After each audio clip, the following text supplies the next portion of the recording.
Salut à tous et bienvenue dans cette nouvelle vidéo qui est la suite de la première vidéo de bouture que je vous ai présentée il y a quelques jours. Et donc j'espère que cette deuxième partie va vous plaire également.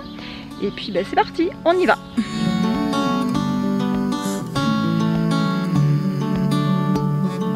Let's say it's a boat that we're on. Maintenant je vais vous montrer comment je fais mes boutures de lavande. Alors c'est exactement le même principe. En fait c'est le même principe pour vraiment toutes les boutures qu'on met dans la terre. Donc désolé, hein, il y a beaucoup de lumière. Donc si je cligne un petit peu des yeux, vous inquiétez pas. Donc ma lavande elle est juste à côté de moi et je vais en couper plusieurs petits tronçons que je vais mettre directement dans la terre. Alors ça m'est arrivé de mettre directement dans la terre de mon jardin ou alors de me remettre dans une petite terrine comme ça en plastique avec des petits trous dessous.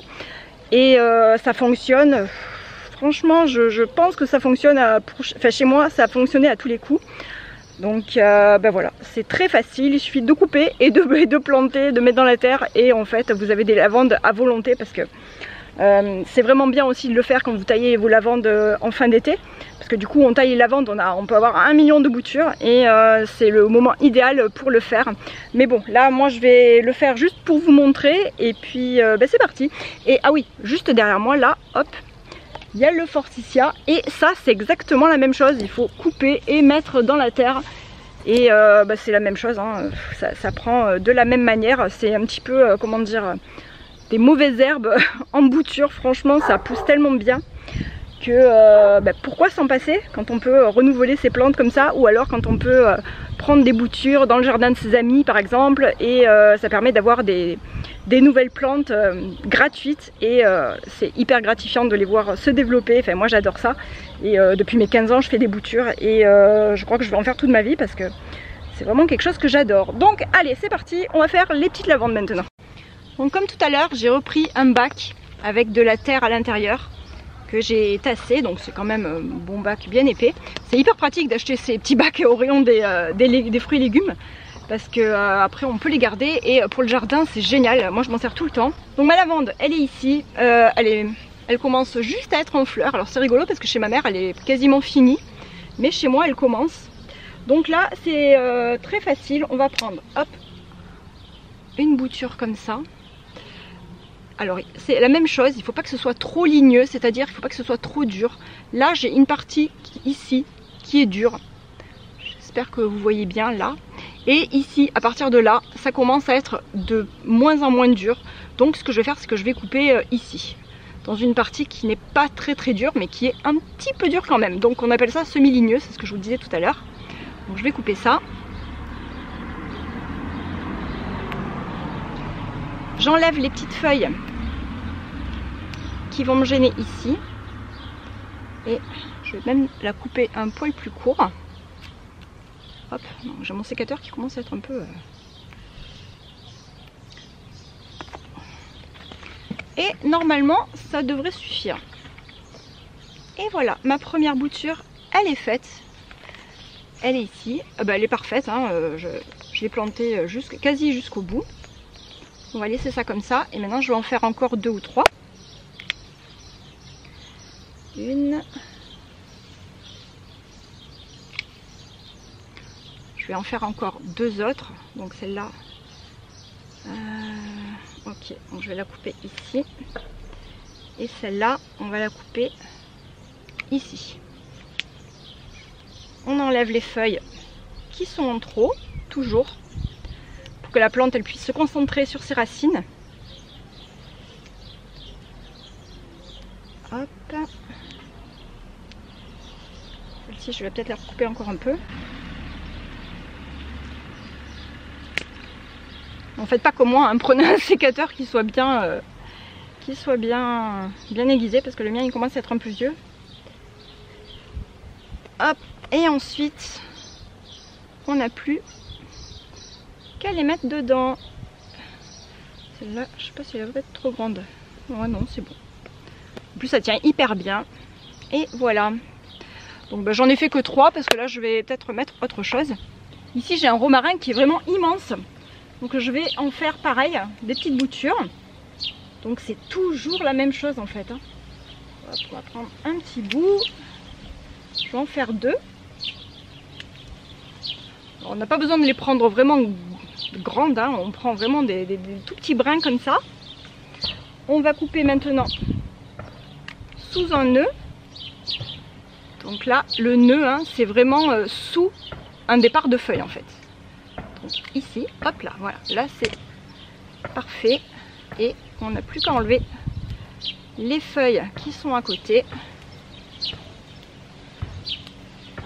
Comme ce qu'on a fait tout à l'heure. Et c'est toujours de... Enfin, moi je procède toujours de cette manière-là. Et ça fonctionne très bien. Là, les petites boutures, elles sont prêtes. Et on n'a plus qu'à les planter. Donc je vais en mettre une ici, ça va me faire un petit bac d'aromatique. Puisque là je vais mettre de la sauge. Donc là je vais bouturer de la sauge ici. Alors, je tasse un petit peu, je l'ai pas encore mouillé. Hein. Alors la sauge, elle est toute petite parce qu'elle est en pot en fait. Donc j'espère que je vais réussir à en faire une bouture. On va voir si je peux en prendre. Alors si jamais je trouve... Ouais, on va prendre là. On va couper ici.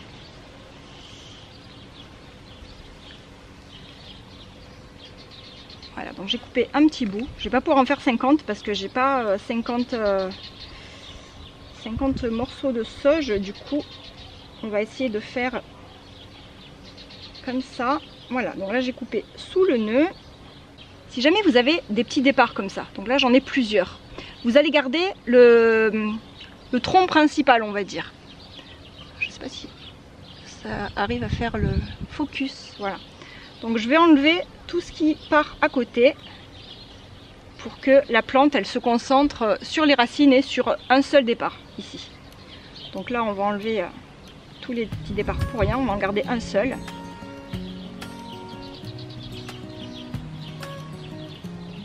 Voilà, je vais garder ça. Juste, voilà, bon, j'espère que vous voyez bien. Je vais juste planter ça comme ça.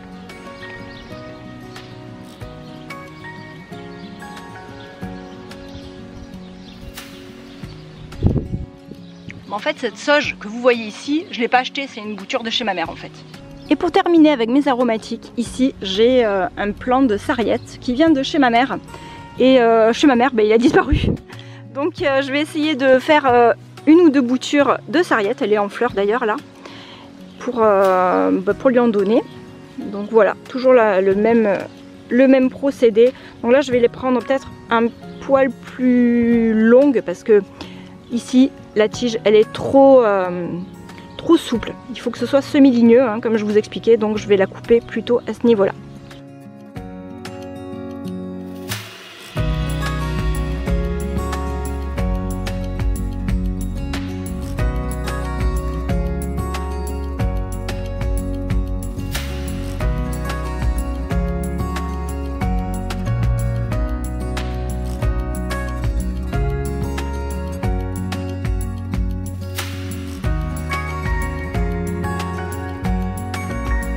Ici je vais vous montrer deux boutures de lavande que j'ai fait l'été dernier.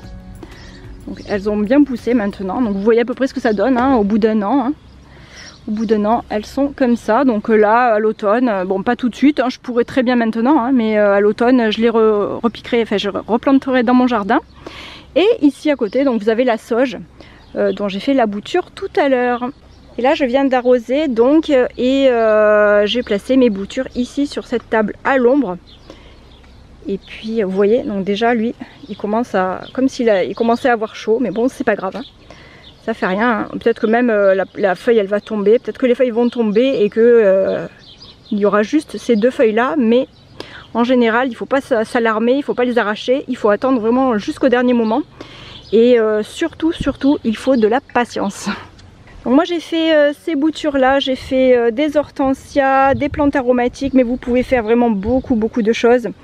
Vous pouvez faire par exemple des œillets. Ici j'ai un œillet pareil, hein, on coupe et on plante dans la terre et ça prend très bien.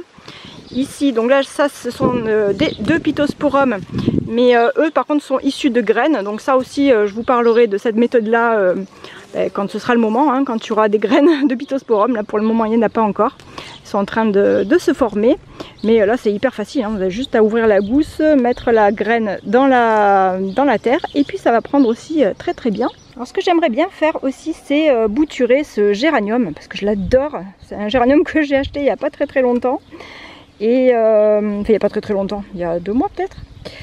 Et voilà, donc par contre j'étais en train de réfléchir que ça va être compliqué parce qu'il faut vraiment prendre un bout pas trop vieux, pas trop jeune non plus, et ça va être compliqué de couper un bout, donc je pense qu'il va falloir que limite que je sacrifie un bout de pouce. Là il y a un bout qui sert à rien, on va l'enlever et on va voir ce que je peux en tirer du coup. Alors, je vais peut-être couper un bout par là, on va voir, ici, peut-être que ça va pouvoir le faire, on va tester.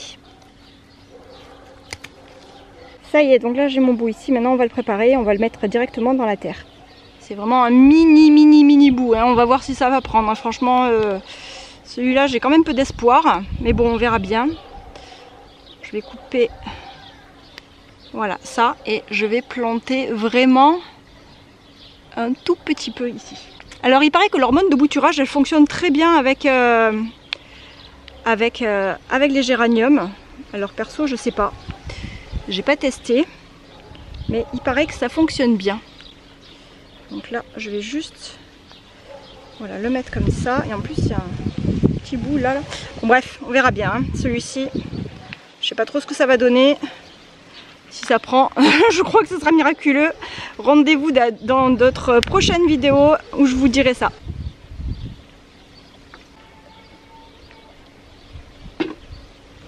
Et une fois bien arrosé, direction à l'ombre comme les autres.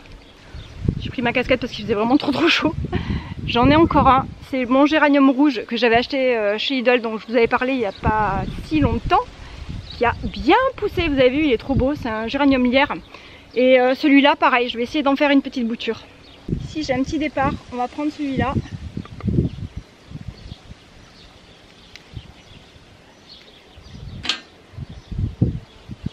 Et voilà. Et là, je pense que je ne vais rien enlever. Enfin, si, hormis peut-être cette feuille-là. Cette feuille-là. Et c'est tout. Et je vais mettre directement dans mon terreau. Ah, il faut faire attention que les feuilles ne touchent pas trop le terreau qui va être humide après, pour pas qu'elles pourrissent. Donc là, vous voyez, j'espère, normalement ça ne doit pas toucher. Donc maintenant je vais arroser et je vais mettre ça pareil à l'ombre.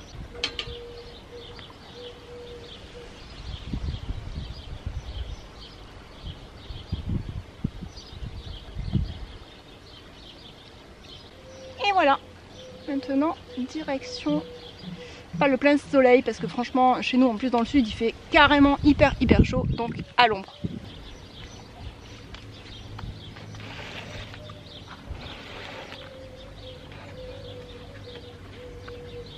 Voilà mes petits plants du jour. Donc les hortensias ici qui commencent déjà à tirer la tête parce qu'il fait chaud. Il fait déjà très chaud, mais bon c'est pas grave, hein. On verra bien, écoutez, on verra bien si ça prend. Peut-être que même ces feuilles-là, elles vont tomber, hein, on ne sait pas. Voilà, on verra bien. Ça, c'est l'hydrangea vanille fraise. Donc j'espère qu'il va prendre, on verra bien aussi. Ici, vous avez le lierre, le géranium lierre. Et ici, le petit géranium rose. Et ici, on a les aromatiques avec les lavandes, le romarin, la sarriette et la sauge. Puisque j'étais lancée, j'en ai profité pour repiquer quelques plants de basilic et un plant de tomate. Bon, ça j'ai pas filmé parce que voilà, je voulais juste concentrer ma vidéo sur les boutures.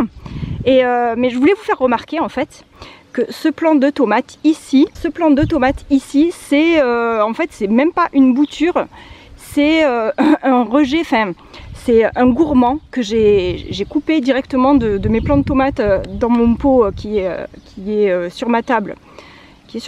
Et donc il est en train de me faire des fleurs. Donc c'est un gourmand de tomates que j'ai coupé, que j'ai mis directement dans la terre, qui a pris et qui est en train de devenir un vrai plant de tomates.